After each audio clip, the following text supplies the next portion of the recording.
we think about dreams, so much has changed in the world in the last century in terms of communication, so that what used to be the realm of a few people in a culture or in a tribe or a family, it seemed like the duties of working with dreams, understanding dreams, fell to a shaman, a priest, someone in the community itself.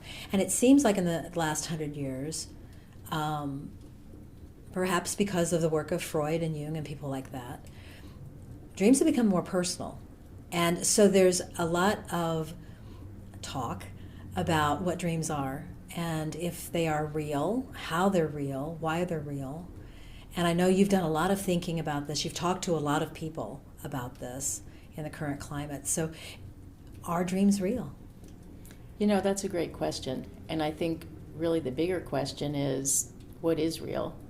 So if you think about reading a novel that doesn't have any illustrations, and a good writer can paint images with their words so that the reader actually sees, we use the word see, but it's not seeing with your physical eyes. Mm-hmm. They see images in their mind, in their imagination, that are painted by the author. So in that case, I would say that the reader's imagination is real.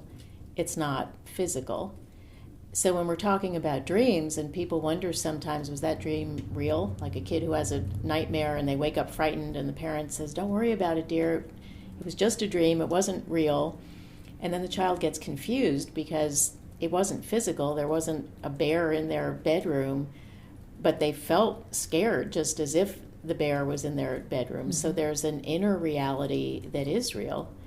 One thing that I've learned through the International Association for the Study of Dreams is that there are certain ways that people who study dreams name reality. So they talk about physical waking reality, which is what we experience in the physical world with our physical senses, with our brain. And they talk about dream reality or lucid reality. So I think it's very helpful when people think about, what kind of reality am I talking about? If I have 1,000 friends on Facebook, are those friends real? Well, they're real in virtual reality. It may be people who I've never met in my physical waking reality. So I don't know that there's a direct answer to the question. I think what's important is to ask the question about, what do I consider real? Your words really paint a picture of the expansiveness of consciousness that I think is happening, that in large part virtual reality has brought to us. Mm-hmm. The whole idea of the internet is bringing something into our consciousness that would not be there, not just in content, and in terms of people having ideas that we never would have thought of. But I think that's the function of storytelling, mm-hmm. and why we've even had stories that were told.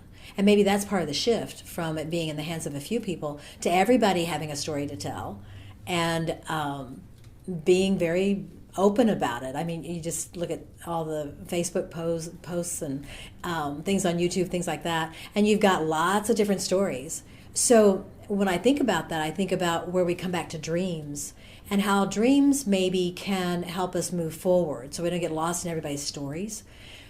Because dreams, I think, have a point. They have a message. They have, they're almost like an internal morality play, mm-hmm. where they give us direction. And that points to a different kind of reality too, would you say? Yeah, absolutely. I think that learning how to interpret a dream, meaning, what does this dream mean to me? Why am I having it? What's the message for me? And then what am I going to do about it? I think that's a very important function of dreams, maybe the most important function of dreams, that helps people to understand their own story. And how have you cultivated that?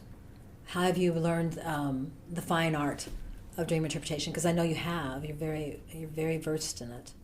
I've been a student with the School of Metaphysics since 1979, and that's where I began my studies about how to understand dreams, what the languages they communicate in, how to be able to connect a dream I've had during the night with what happened in my mind and my consciousness and my experience during that day.